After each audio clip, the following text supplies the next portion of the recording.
They erased me from the family legacy, but what I showed them that night rewrote history. You ever had one of those moments when life just freezes? Like, everything you've ever suspected suddenly stands right in front of you, painted in perfect detail? Yeah, that was me standing in my father's study, staring at a portrait that told my whole life story without saying a single word. The air smelled faintly of varnish and oak. My research journal had just slipped from my hands, papers scattered across the polished floor like broken glass. But I couldn't move. Couldn't even breathe properly. Because there it was, the family portrait. The one I'd heard so much about. The one I'd pretended not to care about. Father stood proud and tall in the center, every brushstroke screaming legacy, mother elegant as ever at his side. And then, there was my sister, Vivian. Radiant. Bathed in golden light. And me? You could barely tell I was there. The artist had painted me into the shadows literally as if I were part of the mahogany wall behind them. The little note in the corner of the painting burned into my vision. As requested by the Hammond family. Central focus on Vivian. That's when I heard her voice behind me. Oh, Seline. I didn't realize you were in here. In Tenedi's excess, mother always sounded like she was halfway between sympathy and dismissal, a perfect cocktail of polite distance. I didn't turn around right away. My voice came out steady, though my fingers trembled. The portrait arrived early, I said. Just in time for tonight's celebration. She glided into the room, her heels clicking softly on the floor. The kind of entrance that made everyone else feel smaller without her even trying. Margaret really captured our essence, don't you think? She said, smiling at the painting. Our essence, right. If our family's essence was hierarchy, then yes, Margaret nailed it. I remembered that dinner 3 weeks ago. Father, at the head of the table, glass of wine in hand, announcing that Vivian would be featured prominently as the face of Hammond Industries' future. No one objected. No one even looked my way. Later, as we were leaving, Mother had pulled me aside and said, "Wear something simple for the sitting, dear. So you don't distract from your sister." And now, staring at that finished portrait, I finally understood what she really meant. Something simple meant, become the wallpaper. I heard myself ask softly, almost without thinking, why am I deliberately diminished in the portrait? Not a distance. It wasn't anger, more like genuine confusion. Maybe a flicker of hope that there was some explanation that wouldn't hurt. Mother sighed, fixing one of her pearl earrings. Don't be dramatic, dear. We all have our roles. Yours just isn't in the spotlight. I swear, if cruelty could be casual, that was it. Delivered like weather, inevitable, emotionless. 32 years of moments just like that flooded through me. School awards they never mentioned. Research breakthroughs they never asked about. Recognition that always seemed to skip me. Vivian's accomplishments were visionary. Mine were interesting. Something inside me stilled. My hands stopped trembling. I pulled out my phone and snapped a picture of the portrait. "What are you doing?" Mother asked, alarm flickering in her tone. Before I could answer, I heard Father's footsteps, steady, confident, expensive. He walked in, eyes lighting up at the sight of the painting. "Excellent, it's here." He circled it like a man inspecting a new acquisition. "Vivian will love this. Someone find her," he said to the air. He didn't even acknowledge I was there, not even a glance. I could have been part of the furniture. Mother gave me a warning look, the kind that said, "Don't make a scene," so I didn't. I bent down, gathered my papers, and stayed silent. It hit me then. This portrait wasn't a shock. It was confirmation. They'd just made visible what they'd always believed, that I was the shadow, not the story. But for the first time in 32 years, I wasn't sure I wanted to keep playing that part. Half an hour later, I found myself standing outside Vivian's office door. I needed to borrow her leather portfolio for the unveiling. A simple errand, nothing dramatic. Still, I hesitated, my hand hovering over the doorknob like it weighed a ton. Through the heavy door, I heard her voice. "Yes, just feature me and Dad in the magazine spread," she said. "My sister isn't really part of the company narrative. It is we're going for mad. For many percent of her to expects." My hand fell away from the knob like it had burned me. There it was. The truth. Spoken out loud. Not whispered. Not implied. Just stated. Vivian's voice was calm, professional. "We want to focus on the direct line of succession," she said. "The readers of Business Frontier won't care about a researcher who isn't involved in day-to-day operations." And that's when the numbness hit, that icy flood of realization that everything you'd dismissed as paranoia was actually strategy. Every missing mention in a company newsletter. Every photo where I'd been cropped out. Every, "Oh, we'll include that next time." It wasn't oversight. It was policy. That night, I sat through the pre-unveiling dinner, pretending to taste the champagne, pretending to laugh at the right times. The chandelier light fractured across the crystal glasses, creating perfect little prisms over the linen. Beautiful. Sterile. Fake. Mother had orchestrated the seating chart like a general deploying troops. Father, Mother, Vivienne, and Thomas Reynolds, the editor from Business Frontier, all clustered at the head table. Me? I was placed between Cousin Edith, who was hard of hearing, and Uncle William, who still thought I was in college. Father raised his glass. Our Vivienne has shown exceptional leadership, he announced. Which is why the board has unanimously approved her promotion to executive vice president, effective immediately. Applause, laughter, toasts. I clapped too, because that's what was expected. Meanwhile, my mind was cataloging every move, another notch in the family's erasure campaign. Then came the necklace. Mother reached into her evening bag and pulled out a velvet box, aged, familiar. The Hammond sapphires, she said.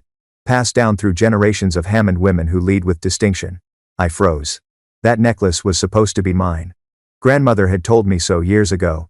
Because you have the Hammond intelligence, she'd said. Mother fastened it around Vivienne's neck instead. Perfect for the unveiling, she said, glancing at me for just a split second. Reynolds turned toward me. And you must be? He squinted, polite but clueless. Are you new to the family business? The question hit like a slap. I'd been to every company function for years.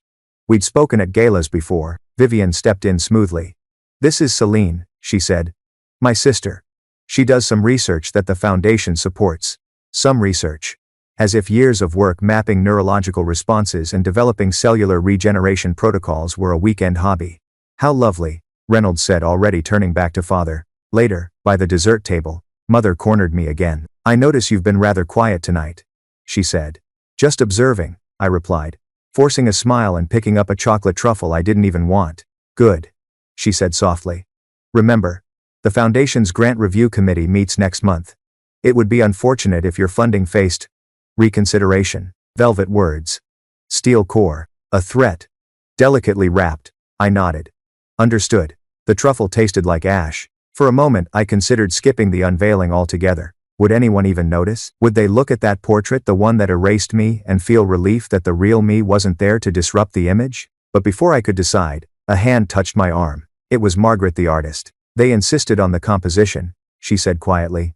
But I tried to capture your dignity despite their instructions. Her words hit me harder than I expected. That small act, her rebellion in brushstrokes, was the first genuine kindness I'd received all evening. Thank you, I whispered. And as the crowd began to move toward the grand hall, I realized, maybe this wasn't about being invited into their light anymore. Maybe it was about finding my own. The grand hall gleamed that night. You could almost smell the money in the air: polished floors, velvet ropes, a chandelier that probably cost more than my entire research lab. Cameras were already flashing. Guests drifting in with glasses of champagne and fake laughter echoing off the marble. I stood at the edge of it all, half invisible, as usual. It was strange to be surrounded by hundreds of people and still feel like a ghost in your own story. Then my phone buzzed. It was a notification from Vivienne's social media. I don't know why I looked. Maybe I was hoping stupidly that she'd surprised me for once, that she'd said something kind or proud. But no. The caption read, "Finally, a family image that shows everyone in their rightful place. Number legacy leader." The photo was a cropped preview of the portrait, Vivienne glowing center stage, Father and Mother perfectly poised. And me? A faint silhouette in the background. Like a shadow someone forgot to erase. Within minutes, the messages poured in. Cousin Marlene.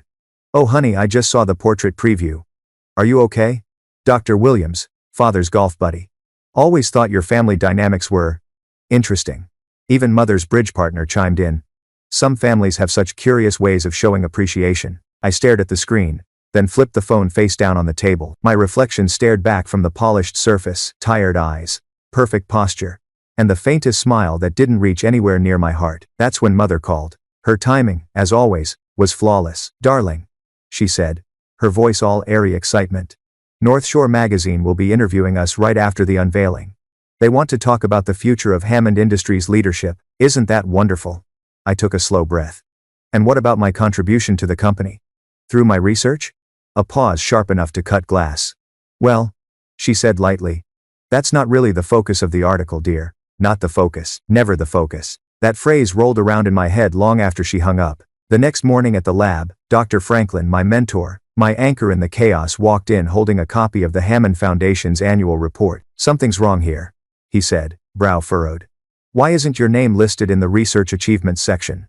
Your bioregeneration study was funded almost entirely by your family's foundation. I took the report and scanned the page. Every researcher was credited. Except me. Not one mention, not even a footnote. This isn't oversight, Dr. Franklin said quietly. This is erasure. That word hit like a lightning strike. Erasure. That's exactly what it was. Not an accident. Not bad luck. A systematic campaign to rewrite history without me in it. That night, I canceled dinner with Vivian. Told her I had a migraine. Which, honestly, wasn't far from the truth. My body had been rebelling for months. Shallow breaths. Clenched stomach. The physical exhaustion of constantly shrinking myself just to fit the room. Instead, I spread my journals across my apartment floor. Page after page, photos, articles, emails, all proof of the quiet disappearance of my name. Photos where I'd been pushed to the edge, easily cropped out. Newspaper clippings where my quotes had been cut. Event invitations that conveniently forgot my title. I built a digital timeline, like a researcher assembling a case study, evidence spanning 30 years of being written out of my own family's legacy. And when I finally sat back and looked at it, the pattern was undeniable. It was all there, clear as day. 2 days before the unveiling, something unexpected happened. Barbara, my father's secretary for 26 years, cornered me in a quiet hallway at Hammond headquarters. "Take this," she whispered, slipping a manila folder into my hands. "Don't tell anyone where you got it. Thank you for watching them. See ready a Wonger. Ready not the Godders." Inside were yellowed clippings, science fair articles, academic awards, my first published paper. Some had notes in father's handwriting. Celine's approach to cellular regeneration shows remarkable insight. I froze. He had noticed. All this time, I thought he'd been blind to my work. But no, he'd seen it. He'd just chosen silence. Barbara's eyes softened. "He notices more than he shows," she said quietly. Then she disappeared down the corridor before I could respond. The folder felt heavier than it should. Not because of the paper, but because of the truth it carried. Recognition withheld isn't ignorance. It's control. 2 days later, I stood in the dressing room before the unveiling ceremony. Vivienne, of course, looked flawless. Makeup artists buzzed around her like she was royalty. Mother hovered nearby, adjusting her emerald necklace, a color carefully chosen to complement the portrait lighting. I stood by the window, wearing a charcoal gray dress, simple, elegant, and completely my choice. "Seline, there you are," Mother said, scanning me head to toe. "When the photographs begin, please stand at the back. The magazine wants to focus on the direct line of succession." The direct line, like I was some distant cousin who'd wandered in by accident. Something shifted inside me. Not a burst of anger, something quieter, steadier. Like a tectonic plate finally moving after decades of pressure. I met her gaze. "I've been standing in the back my whole life," I said. "I won't do it anymore." Her smile froze, but her eyes didn't waver. "This isn't the time for dramatics." "It's not dramatics to expect recognition from my own family," I replied. "I'm the research director of Hammond Industries' biomedical division. My work has secured 3 patents for this company. I exist, Mother, whether you choose to see me or not." For once, she had no script, no polished response. The silence stretched between us, 32 years of unsaid things hanging in the air. Then, softly, "What do you want, Seline?" "To be acknowledged," I said.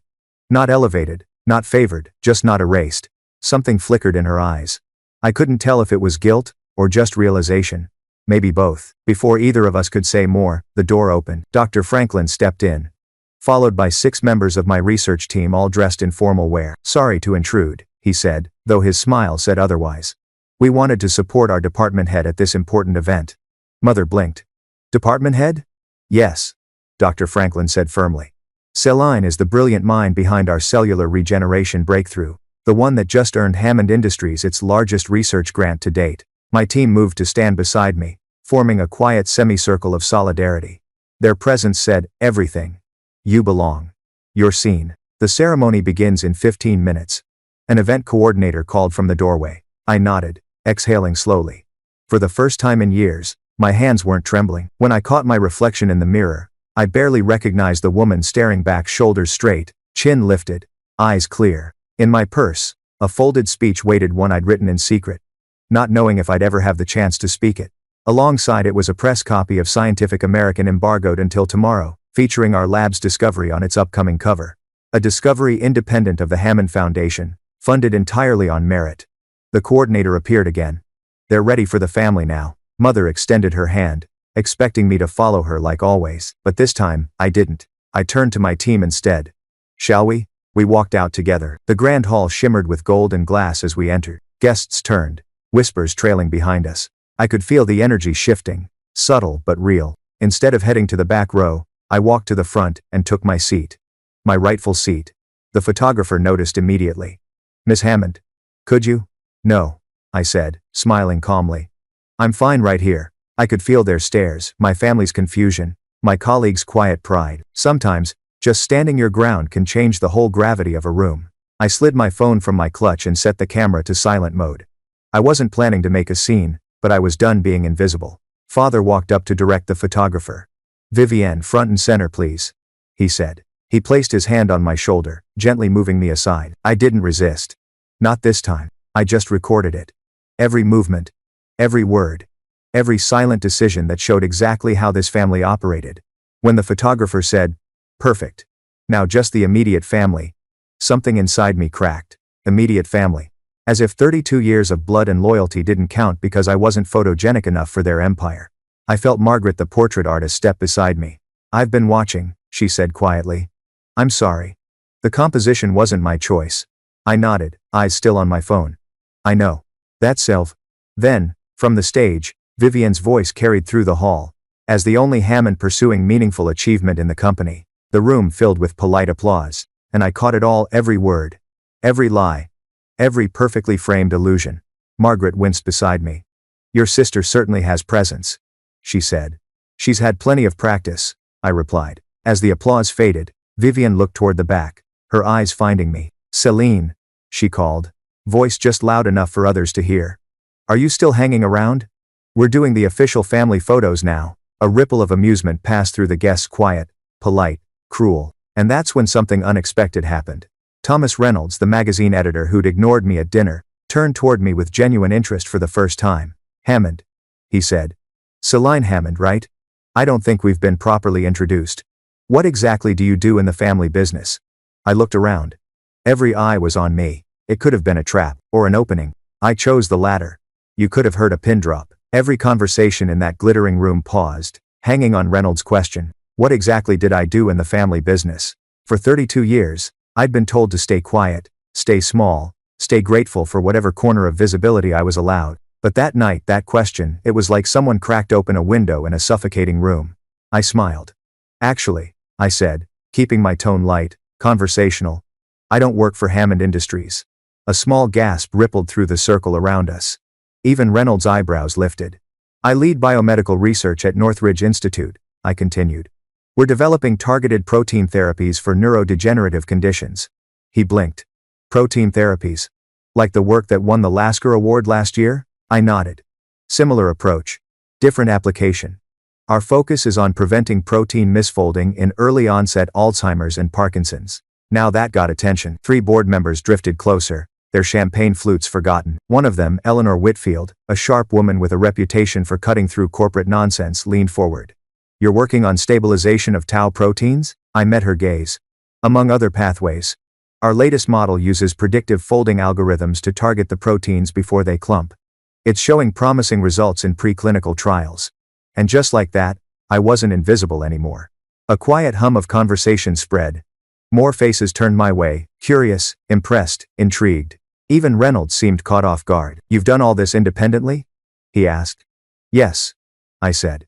"Entirely through federal and private research grants. No corporate funding." Behind him, I caught sight of Father, watching from across the room. His jaw was tight, eyes locked on me like I'd just rewritten the script without permission. And maybe I had, because at that moment, Dr. Franklin stepped forward. His timing was perfect, deliberate, even. "Miss Hammond's work is, in fact, quite remarkable," he said. "Her team has just been notified of a major research grant approval, one of the largest awarded in our field this year." A low murmur rippled through the room. Heads turned. Conversations flared. Father's head snapped toward him. "National Science Foundation, Dr. Franklin continued, his voice steady.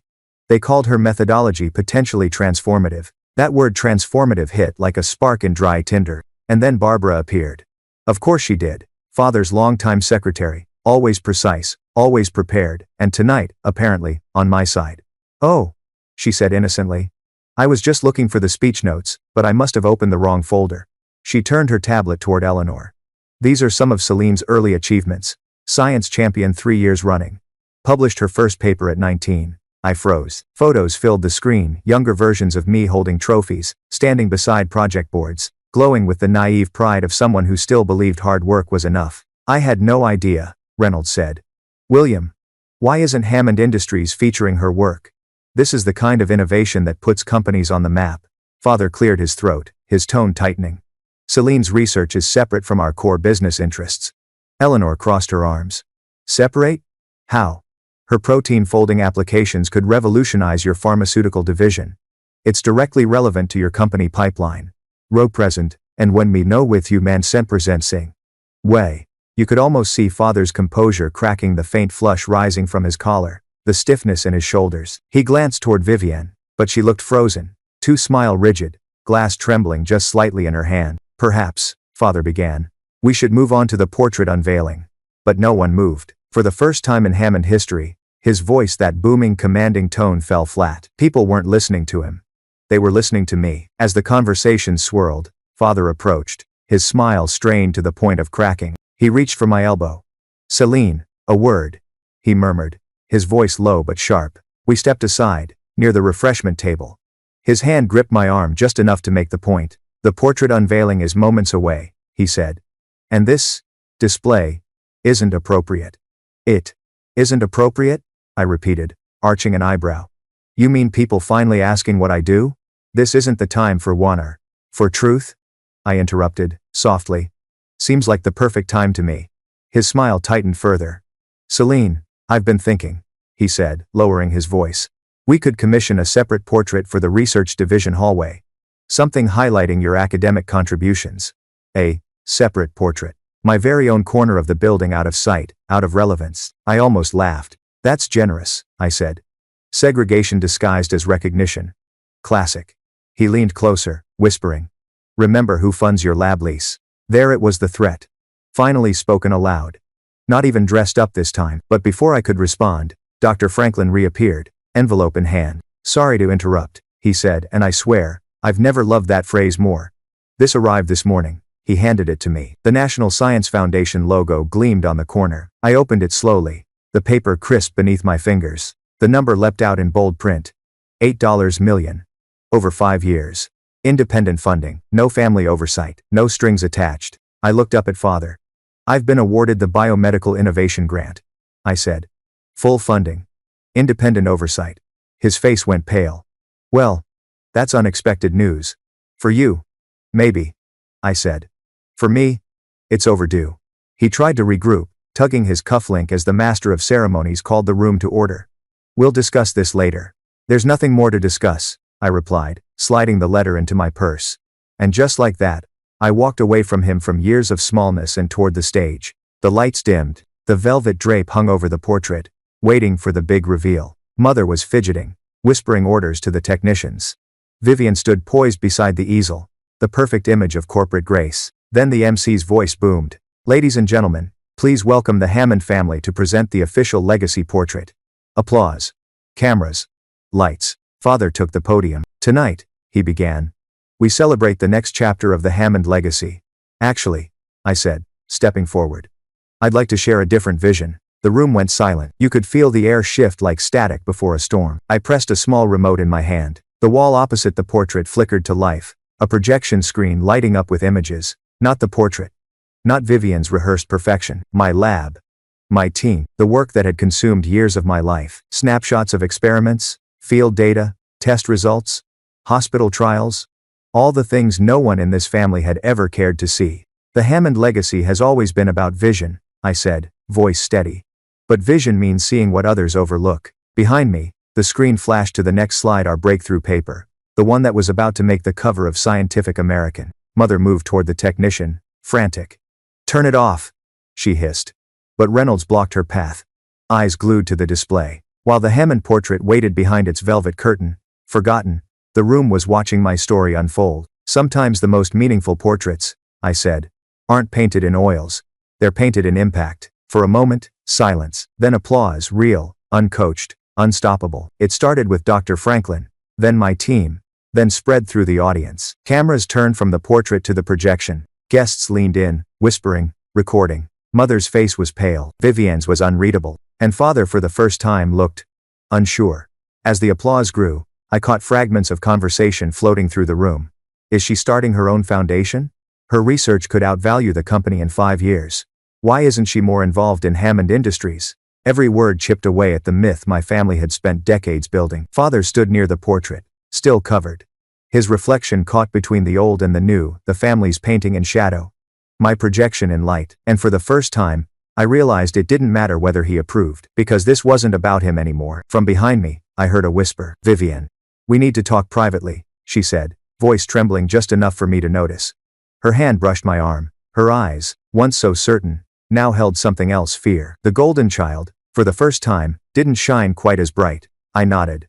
Of course. But when I turned back to face the crowd, my crowd now, I wasn't thinking about what she wanted to say. I was thinking about how, after 3 decades of silence, I had finally taken up space, and the room, for once, had adjusted around me. The applause still echoed in my ears long after the event ended. Even as the crowd began to disperse, snippets of conversations clung to the air like perfume. Game changer. Independent funding? She handled herself beautifully. Native pomades. Each word felt surreal, like I was overhearing praise for someone else entirely. I stood by the exit, watching people file out. Cameras still flashed occasionally, though not for the portrait anymore. It hadn't even been unveiled. Funny how the moment everyone had been waiting for, the Hammond legacy reveal, had become a footnote to something far more real. Father remained near the stage, talking quietly with a group of board members. His posture was rigid, his expression unreadable. Mother busied herself with the remaining guests, offering champagne refills that no one wanted. Vivian, for once, wasn't the center of attention. She stood off to the side, the perfect smile plastered on her face, cracking slightly at the edges. Dr. Franklin approached me, his grin wide, his voice warm. That, he said, was magnificent. I let out a breath I hadn't realized I'd been holding. It was impulsive. He chuckled. Impulsive? Maybe. Necessary? Absolutely. My team hovered nearby, visibly proud, whispering among themselves. They'd seen me through countless late nights in the lab, all the failures, the recalibrations, the endless pursuit of a result that might actually help someone. And tonight, for the first time, that work had a face. My face. I was gathering my notes when a familiar scent, Father's cologne, filled the air behind me. Seline, he said. I turned. His tone was calm, but his eyes told another story, the controlled panic of a man used to orchestrating every outcome. That presentation, he said slowly, was unexpected. That seems to be a theme tonight, I replied. He ignored the jab. You caught the attention of some important people. I noticed. His jaw tightened. We'll need to manage the narrative carefully. The board might misinterpret your independence. My independence? I repeated. You mean the fact that I'm capable without the family name attached? Inaudible nas faders was going 10. In another live to the protagonist. He took a step closer, lowering his voice. You don't understand how optics work. The Hammond image is delicate. A misstep affects us all. I tilted my head. Optics, I echoed. Funny. You care more about optics than outcomes. About how things look, not what they are. He exhaled sharply, struggling to maintain composure. You're emotional right now, let's talk tomorrow. No, I said simply. You talk. I've done enough listening. For a heartbeat. He just stared the way someone might study a painting they no longer recognize. Then he nodded, almost to himself, and walked away. Later that night, I returned to my apartment, still wearing the same charcoal dress. The city lights outside flickered against the windows, soft and distant. I poured myself a glass of wine and sat at my kitchen counter, scrolling through the flood of notifications. Mentions, tags, articles, clips of my impromptu presentation were already circulating online, people calling it the moment Hammond Industries met its real visionary. One tweet read, Vivian Hammond might be the face of the legacy, but Seline Hammond just became its conscience. I smiled. Just a little. But the satisfaction wasn't triumph. It wasn't revenge. It was relief. Like breathing clean air after years in a sealed room. 2 weeks passed. The portrait unveiling became the most talked about event in the Hammond circle, not for the art, but for the disruption. My inbox overflowed with invitations. Panels, conferences, interviews. For the first time, people wanted my perspective, not filtered through my father, not summarized by my sister. One morning, I walked into the lab to find the team buzzing. CNN wants a segment, my assistant said. They're calling it The Scientist in the Shadows. I laughed. At least they're honest. We were expanding fast. The new grant had transformed everything, upgraded equipment, more staff, collaborations with global researchers, and every improvement, every success, came without needing the Hammond Foundation. I could feel the difference not just in the lab, but inside me. For years, I'd been chasing acknowledgement. Now, I was building something beyond it. A month after the unveiling, the call came. "Mother. Seline, darling," she began, her tone carefully neutral. "Your father's birthday dinner is next week. He'd like the family together." "Of course he would," I said. "Optics, right?" She sighed softly. "Please don't make this difficult. For mate of friendation, they would not have backed the latest and Tinder prech." I thought for a moment. "I'll come," I said. "But I won't play the role this time." "Meaning?" "Meaning, I'll be there as myself, not the background character." A pause. Then, quieter. "Your father, he was proud of you, you know. He just didn't show it," I finished. "Yes, I know.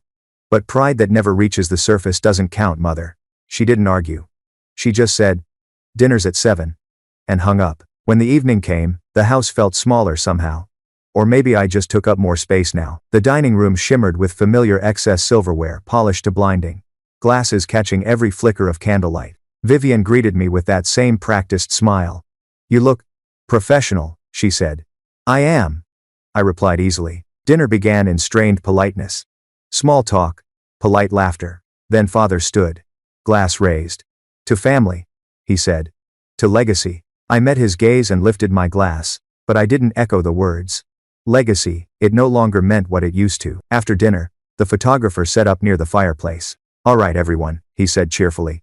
"Let's get the family photo." It was déjà vu, the same arrangement as always. Vivian front and center, father and mother flanking her. And me, gently directed to stand just behind them. "Miss Hammond," the photographer said.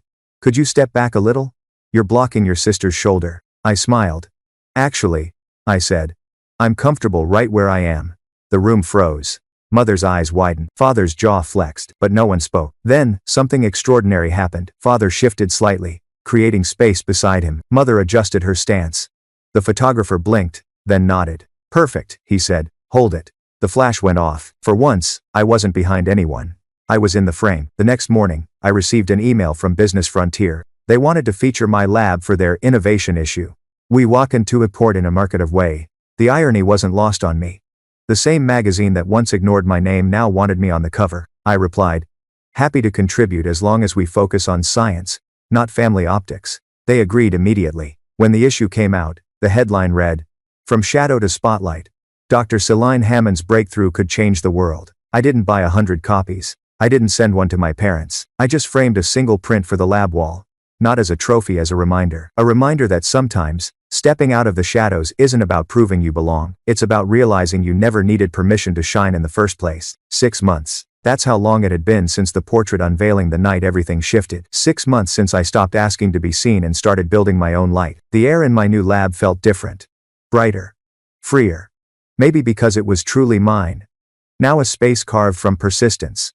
Not permission. Sunlight poured through the floor-to-ceiling windows, reflecting off steel counters and whiteboards covered in scrawled equations. Behind me, my team moved with the kind of easy focus that comes when people believe in what they're doing. We were presenting to investors that morning, not for survival this time, but for expansion. The Hammond cellular regeneration protocol shows unprecedented results in clinical trials, I said, clicking through the slides. 82% recovery in test subjects, 0 severe complications reported. Graphs appeared on screen, clean, precise, beautiful in the way only hard data can be. I scanned the room. 24 investors sat in quiet attention. Some took notes. Others simply stared, fascinated. Dr. Franklin stood at the back, arms crossed, watching me with quiet pride. "We expect FDA approval by next quarter," I continued. "And with that, we'll move into phase 3 human trials." A few eyebrows rose. That was the power of progress. You didn't need to convince anyone when the numbers spoke for you. When the presentation ended, I asked, "Any questions?" A man near the front raised his hand. "What's your biggest obstacle moving forward?" I smiled. "Time," I said simply. "We've already cleared the rest." They laughed, the good kind of laughter. Impressed, inspired. Dr. Franklin met my gaze and gave a subtle nod. That small gesture meant more than any applause. He'd been there when all of this was just an idea written in the margins of a notebook, a shadow project no one believed in. That evening, I returned to my office. The walls were lined with framed milestones, not magazine covers or family portraits, but moments that mattered. Our first successful trial, our first independent grant, a handwritten thank you letter from a patient who could walk again because of our work. On one shelf sat a modest photo of my parents, placed deliberately beside the others, not above them. It wasn't resentment anymore, just balance. I traced the frame with my fingers. "We got here," I murmured. There was a knock at the door. It was my assistant, holding a folder. "The Science Leadership Conference called again," she said. "They want you for the keynote." I raised an eyebrow. "Didn't I decline last time?" "Yes. They said they'll adjust their schedule to fit yours." I couldn't help but laugh. "That's a first." She smiled. "You're the headline, Dr. Hammond." The headline. I'd been called many things in my life: supporting role, secondary, non-essential. But never that. A week later, the keynote stage awaited. Rows of scientists, journalists, and students filled the auditorium. The lights dimmed, and a quiet hum of anticipation spread across the room. I stepped up to the podium. The same girl who once trembled during family dinners now stood before 1,000 people, completely at ease. "When I was young," I began, "I was taught that leadership meant standing in front of others. But real leadership, the kind that moves the world forward, often begins in the background. In the quiet places, in the shadows." The audience listened, really listened. I told them about the years of invisibility, the ignored contributions, the slow erasure that almost convinced me my work didn't matter. And then I told them about the moment I realized visibility wasn't something to wait for, it was something to claim. "Sometimes," I said, "you don't step into the spotlight. You build one of your own." Applause erupted. Cameras flashed. It wasn't fame I felt in that moment, it was peace. The kind that comes from knowing you've rewritten your own story. A month later, an invitation arrived, thick, cream-colored, elegant in that unmistakable Hammond way. "Father's 65th birthday." I almost didn't go. But then I thought about what Dr. Franklin always said. Growth isn't avoidance, it's confrontation with grace. So, I went. The estate hadn't changed: marble floors, chandeliers, the same portrait still hanging above the staircase, now gathering a thin film of dust. As I entered the dining hall, Mother smiled genuinely this time. "Seline, you look radiant." "Thank you," I said. And for once, I believed it. Vivian approached, dressed immaculately as always. But her eyes, they were softer. "Seline," she said quietly, "I saw your keynote. It was extraordinary." I studied her face, searching for sarcasm, but there was none. Just sincerity, and maybe a hint of humility. "Thank you," I replied. "That means a lot." Dinner felt different this time. The air wasn't so heavy, the conversation less rehearsed. Father made his usual toast, but his voice carried a note of hesitation. When it came time for photos, the photographer, the same one as before, started arranging us in the familiar pattern. "Mr. Hammond center." "Mrs. Hammond, right, Miss Vivian." I stayed where I was. "Miss Hammond," he said, glancing at me. "Could you step?" "No need," Father interrupted. He turned slightly, gesturing for me to stand beside him. The photographer blinked. "Of course." The flash clicked, a simple adjustment. But in that small movement, decades of imbalance quietly shifted. After the photo, Father lingered beside me. "You've done remarkable work," he said. "The foundation board, they're impressed." I smiled faintly. "Thank you." He hesitated, then added, "You were right. You know. About visibility. About legacy." That surprised me. "What about it?" "Yes." "Sit down." And he was ready. "It's not about who stands in front," he said. "It's about who keeps the light burning." It wasn't an apology, not quite, but it was the closest thing he'd ever given me. And maybe, after all this time, that was enough. Weeks later, I met Margaret, the artist who'd painted that infamous portrait at Romano's, a small Italian place near the pier. She raised her glass. "To being seen clearly," she said with a grin. Barbara was there too, still loyal, still sharp. "Told you he noticed more than he showed." And Dr. Franklin, ever the mentor, just nodded. "Told you they'd have to catch up eventually." We laughed, clinking glasses, the clatter of dishes, the hum of conversation. It all felt simple. Human. Honest. I didn't need grandeur anymore. Just connection. 2 weeks later, I found myself in another studio sitting for a new portrait. Not for legacy. Not for display. For me. The artist was younger, contemporary. His brushstrokes deliberate and curious. He asked what I wanted the portrait to say. "That I built my own light," I said. He smiled. "Then we'll start there." As he painted, I watched the reflection taking shape. Me in my lab. Lab coat draped casually over a chair. My team visible through a glass wall behind me. Laughing, working, alive. This was the version of myself I'd always wanted to see. Not diminished, not decorative, but whole. That night, I returned to my office. A small package waited on my desk. Inside was a miniature replica of the original Hammond family portrait, the one that had started everything. I placed it on a shelf, between a framed research patent and a photo of my team celebrating our first major grant. Not centered, not prominent, just there. A reminder of what I'd outgrown.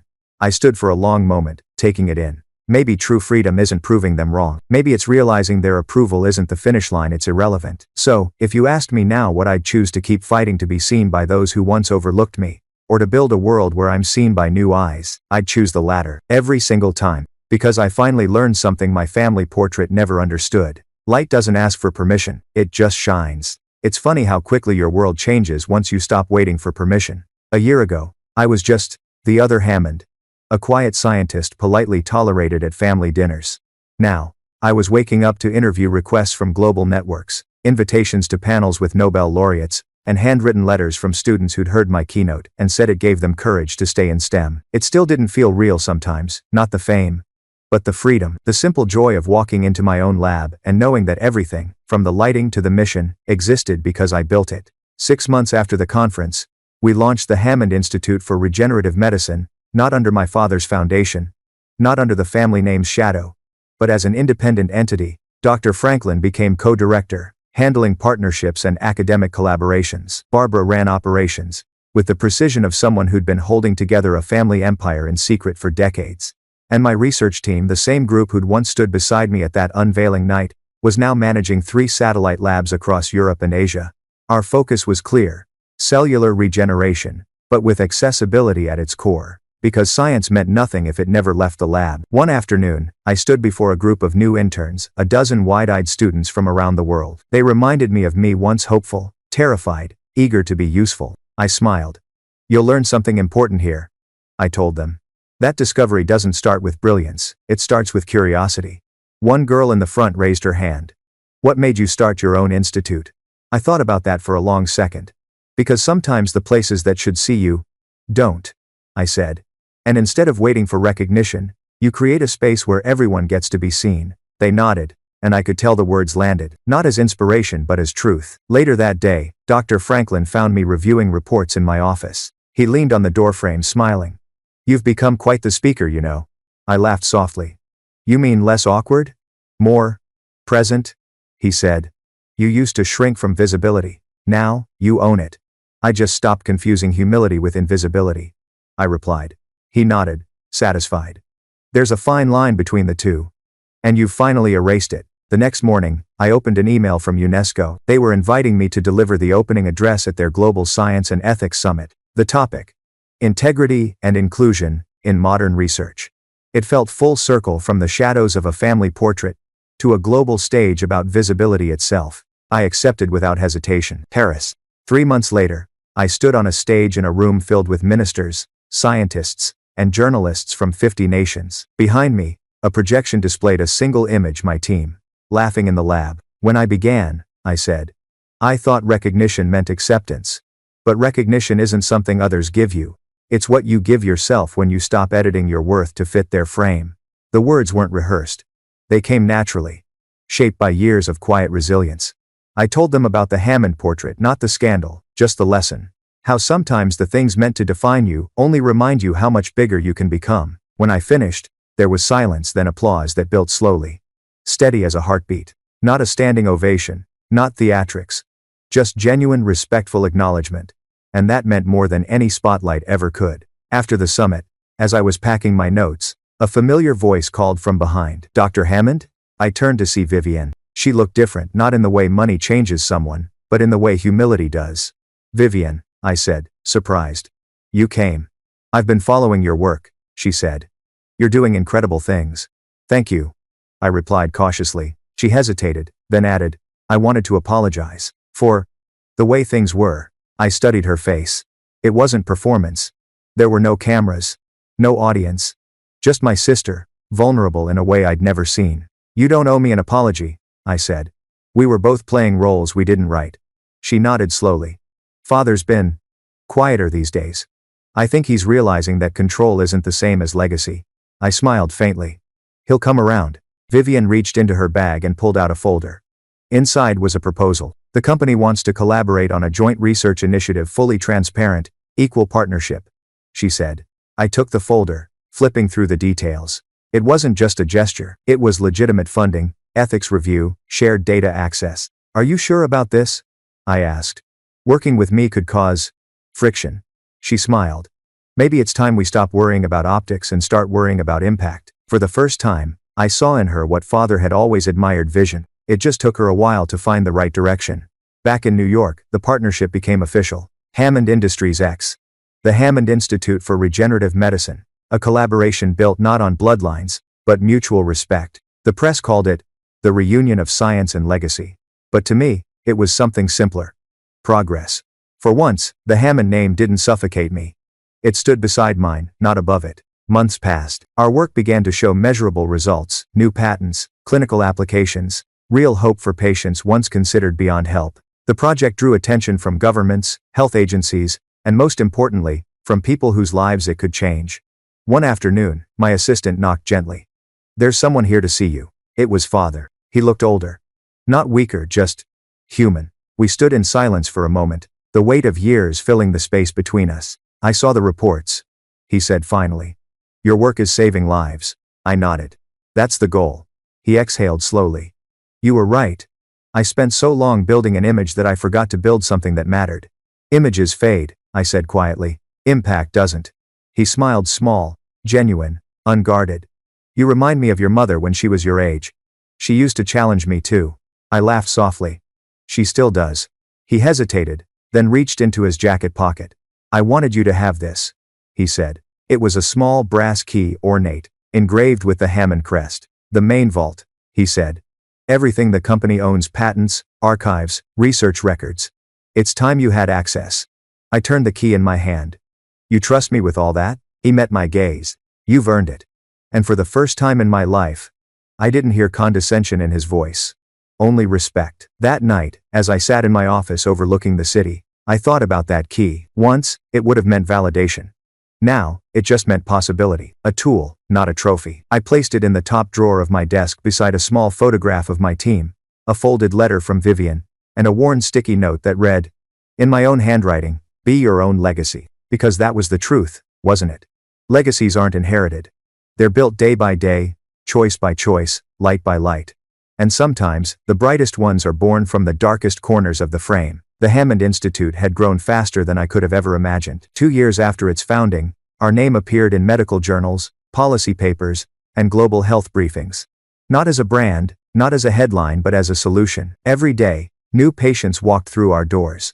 People with conditions that had once been considered untreatable. And while the press loved to focus on the technology, the regenerative breakthroughs, the algorithms, the biotech collaborations, what mattered most to me were the stories. Like the 6-year-old boy from Mumbai, who walked for the first time after our therapy trial. Or the retired violinist from Florence who regained control of her fingers and cried through her first song in a decade. Science had given them a second chance. And that, more than any accolade, was the kind of legacy worth carrying. But growth brought new challenges. Funding proposals, patent negotiations, international ethics boards, the kind of labyrinth that could easily pull a researcher away from the work itself. One evening, I was sitting in my office, drowning in contracts, when Barbara came in, tablet in hand. "France wants to expand the partnership.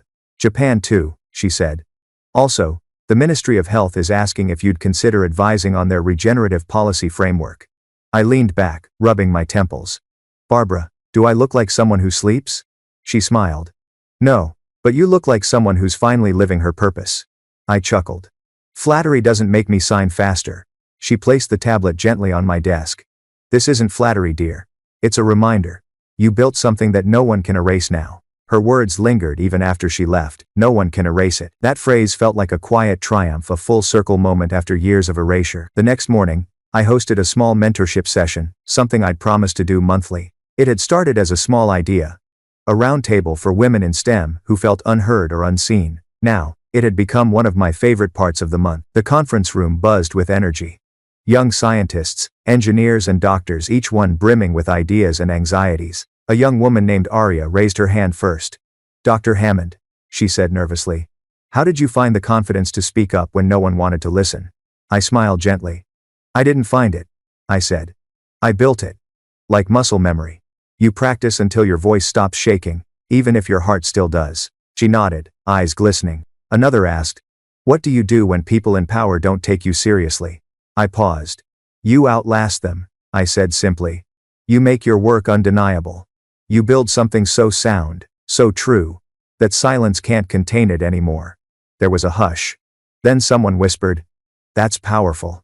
"It's practical," I replied. "Power comes later. Persistence comes first." We laughed, but it was a shared kind of laughter, one built on the understanding that every woman in that room had, at some point, been a shadow in someone else's story. After the session, I lingered by the window, watching the interns leave. Dr. Franklin joined me, coffee in hand. "You've become quite the mentor," he said. "I never meant to," I replied. "I just didn't want anyone to feel as alone as I did." He nodded. "That's what leadership really is, turning pain into guidance." Outside, the city glowed in the afternoon Sunday. Cars moved like currents. People, like atoms. And somewhere in that chaos, I realized something. For all my drive to build a legacy, I'd stopped caring about ownership. It didn't matter that it had my name on the door. What mattered was that it gave others permission to take up space too. A few weeks later, I was invited to the Global Health Innovation Gala, one of those black tie events that reek of money and polished egos. Normally, I avoided them. But this one was different. The Hammond Institute was being recognized for our international outreach programs. The ballroom glittered under golden chandeliers. Names I'd only ever seen in medical journals stood around sipping champagne. As I entered, whispers followed. "That's her. The Hammond scientist. She's the one who stood up to her family at the portrait thing, right?" I smiled to myself. Let them talk. The scandal had become folklore now, a modern fable about independence and integrity. Vivian was there too, representing Hammond Industries. We hugged, genuinely, not performatively. The cameras flashed, and for the first time, neither of us flinched. "You ready for your speech?" she asked. "As ready as someone who still hates microphones can be." She laughed. "You'll be brilliant." When I took the stage, the crowd quieted. I glanced at the glass podium, the teleprompter, the endless sea of expectant faces. "I was once told," I began, "that legacy was about who stood in the spotlight. But I've learned it's about how many people you're willing to pull into the light with you." A few heads tilted. Phones lifted. I continued, voice steady. "When I started this journey, I thought recognition was proof of value. Now I know it's the byproduct of doing something valuable." A wave of quiet applause rolled through the crowd, not thunderous, but thoughtful. That was enough. As I stepped off the stage, Vivian hugged me again. "You make it look effortless," she whispered. "It never was," I said, smiling. "But it's worth it." That night, I returned home late, heels in hand, the city quiet around me. I made tea, sat on the balcony, and looked out over the skyline. There was no performance left. No mask. Just stillness. My phone buzzed. A message from Father. "Watched your speech. You were right. Legacy isn't built by inheritance. It's earned. Proud of you." I read it twice, then set the phone down, smiling faintly. He didn't need to say more. The next morning, I woke to a soft light filtering through the curtains. The first thing I saw was the old miniature family portrait on the shelf, the same one that had once haunted me. Now, it didn't sting anymore. It was just history, a story I'd outgrown. I stood, took the small frame in my hand, and moved it slightly, not hiding it, not centering it, just placing it beside a newer photo. In that second frame, my team stood in front of the new research facility. All of them laughing, hands thrown in the air. That was my real family now. Weeks later, during a quiet evening at the institute, I found myself alone in the main hallway. The walls were lined with photographs, researchers, patients, conferences. At the end hung a large digital display. The caption read, "Every discovery begins with someone who refused to stay invisible." And respected. I stood there for a long time, the glow from the screen washing over me. Once, that might have made me emotional. Now, it just made me proud, because invisibility had been my beginning, but it wasn't my ending. By the third year of the Hammond Institute, the spotlight I once ran from had become constant. Interviews, panels, documentaries. Every week, someone wanted to profile the woman who redefined legacy. It was flattering until it wasn't. Don't get me wrong. I was grateful. The work mattered more than ever. We'd expanded to 12 countries. Our therapy protocols were entering the final stages of FDA approval. Lives were changing, but with recognition came the noise. And the noise was loud. Reporters wanted drama, investors wanted scale, politicians wanted alignment, and somewhere in between, I could feel the quiet pulse of what I'd built my purpose, struggling to breathe under the weight of everyone else's expectations. One evening, I sat in my office long after everyone else had gone home. The city shimmered outside my window.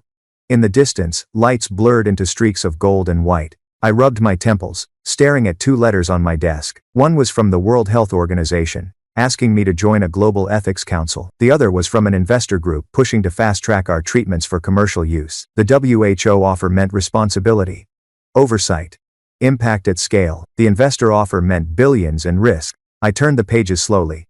The numbers gleamed. The signatures were familiar. And yet, something felt off. The investor pitch promised access for select global partners. Select, meaning not everyone. That one word hit me harder than I expected, because this wasn't why I built the institute. It wasn't supposed to become another gate with my family's name on it. Dr. Franklin found me there an hour later, still staring at the contracts. "You look like you're about to perform brain surgery on paper," he said gently. "Feels like it," I muttered. "If I sign this, we scale faster than anyone in our field." But, I sighed. "But it stops being ours. They'll patent, control, restrict." He nodded. "And the WHO?" I shrugged. "They want me to help draft a global ethics framework. It's slower, less glamorous, less profitable." Dr. Franklin smiled faintly. "Sounds exactly like you." I couldn't help but laugh. "You think I'm allergic to glamour? I think you know that real change isn't built in headlines." That settled it. The next morning, I turned down the investor offer and accepted the WHO appointment. The board wasn't thrilled. The headlines called it a missed financial opportunity. Hail to the Junner. No statements of regetters. But when I visited a small clinic in Nairobi a few weeks later, one using our early open access model, and watched a child walk for the first time, I knew I'd made the right choice.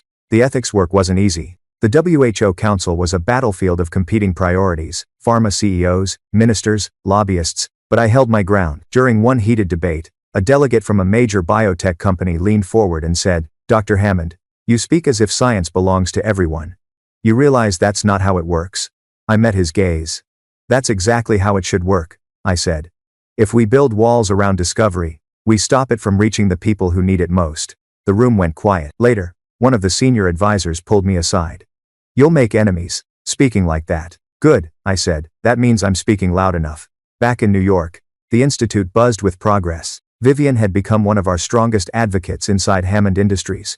She fought the old guard board members who resisted change, pushing for transparency, data sharing, open access. Sometimes I'd catch her in meetings, watching me quietly. One afternoon, as we left a boardroom together, she said, "You know, I used to think legacy meant power.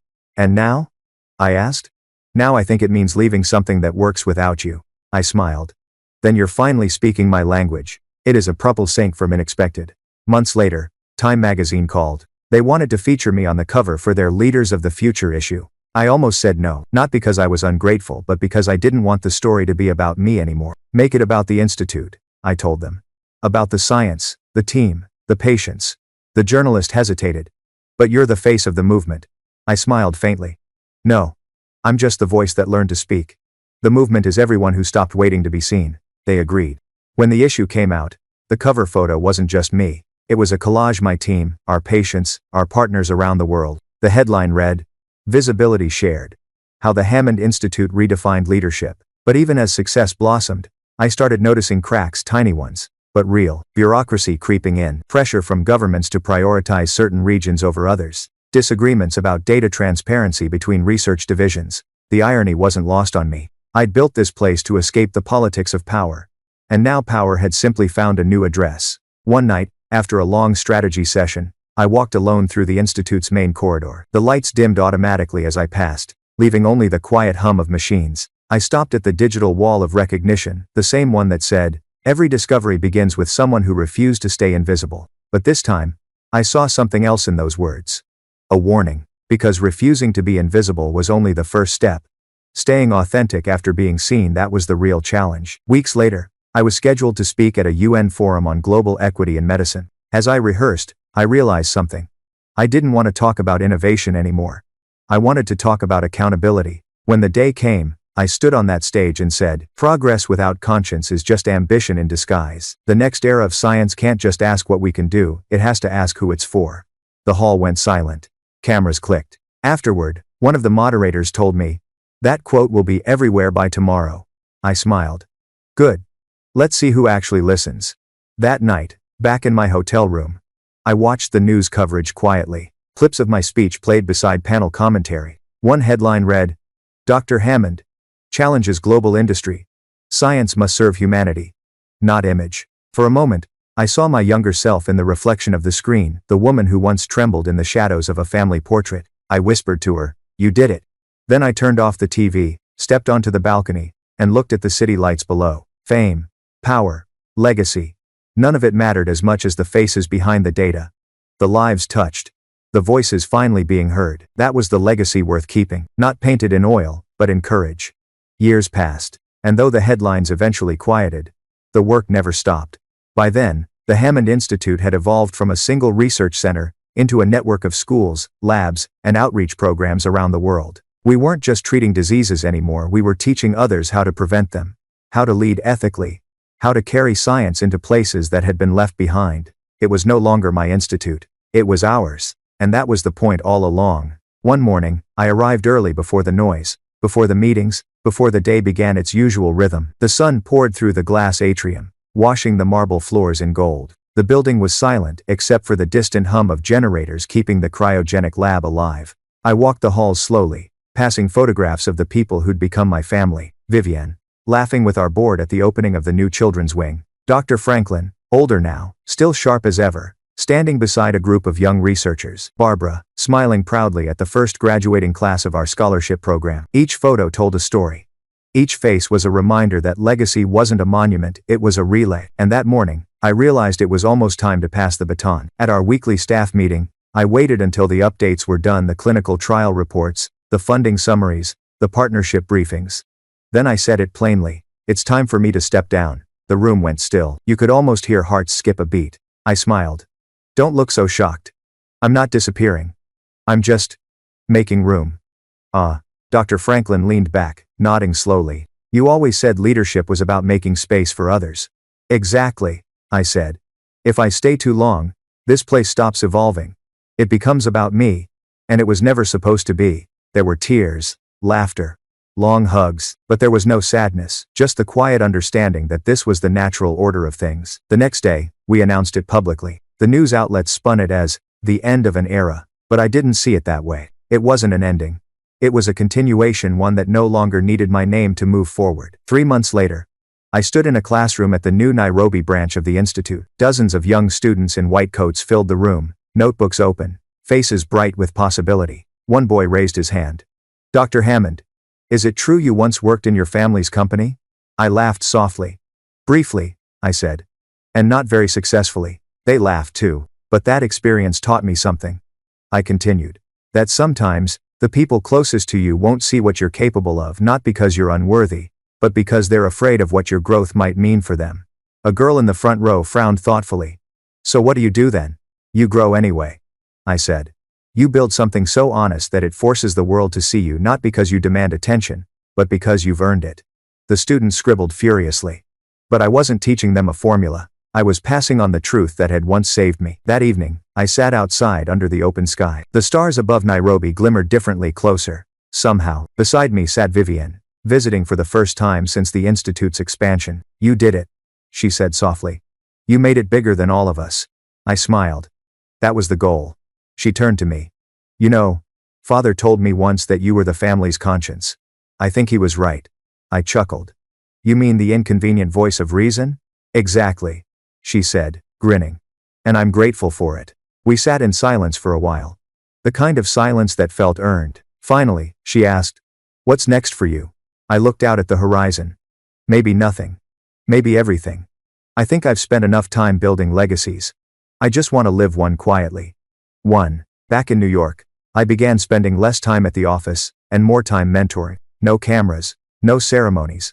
Just one-on-one conversations with young scientists finding their voice. One girl, Maya, from Brazil, reminded me of myself years ago. Brilliant, meticulous, and terrified of being seen. When she told me her professors dismissed her research as too ambitious, I smiled knowingly. "Good," I said. "Ambition scares people who've stopped dreaming." A year later, she published her first paper. It changed everything in her field. She sent me a single message. "You were right. I built my own light." And that's when I knew the cycle was complete. The official farewell event came quietly, without glamour. Just colleagues, students, friends, The people who'd helped turn a portrait of exclusion into a movement of inclusion. Dr. Franklin raised his glass.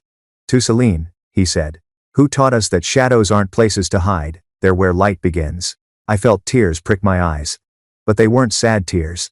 They were gratitude. For every moment of silence that taught me to speak. For every dismissal that made me determined. For every locked door that forced me to build my own. When it was my turn to speak, I kept it simple. I used to think legacy meant being remembered, I said.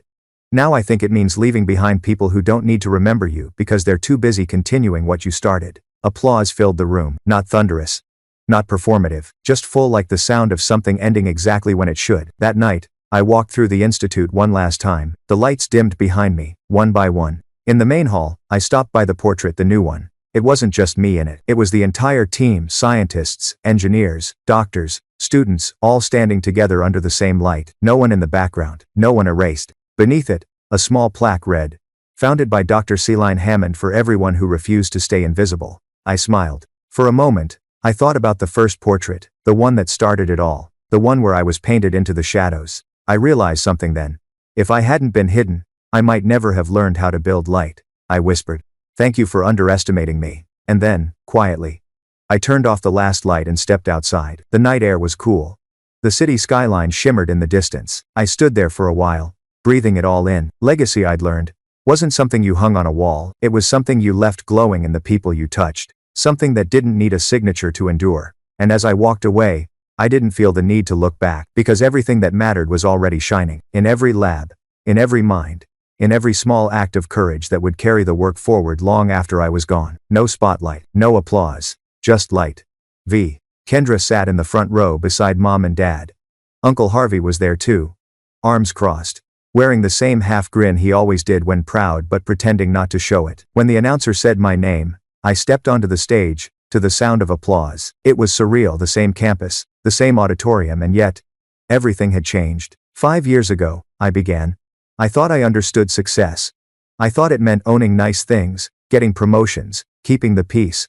But I was wrong. Success isn't about what you accumulate, it's about what you refuse to lose. I looked out at the audience. Hundreds of faces, young and hopeful. If you remember anything from tonight, I said, remember this. Don't wait for someone else to protect your dreams. Learn the rules. Guard your ground. And when life knocks you down, don't just rebuild better. The applause came again, louder, steadier, like thunder rolling through the room. And as I stepped away from the podium, the stage lights warming my face, I finally understood something Grandpa had tried to tell me all those years ago in the garage. Machines can be rebuilt, he'd said. But the person you become while rebuilding, that's the real masterpiece. Afterward, I stood alone in the parking lot for a moment, looking at the Challenger gleaming under the streetlights. Kendra came up behind me, holding her keys. Race you home? I smirked. You sure you're ready for that? Let's find out. We both laughed, got into our cars, and started the engines. Hers purred.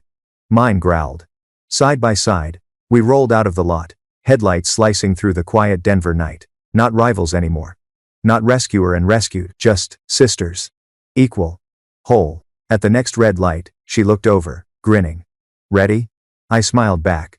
Always. When the light turned green, we both pressed forward, two engines roaring in harmony. And as the city lights blurred into a trail of gold behind us, I thought, this is what freedom sounds like. Some stories don't end with revenge or redemption, they end with motion, with forgiveness that doesn't erase, but transforms, with family that finally understands the value of trust, and with a woman who learned that peace isn't found in having everything, it's found in knowing exactly what's worth keeping. The road stretched open ahead, endless and quiet, stars reflecting off the windshield, and for the first time, I wasn't chasing anything. I was simply driving home.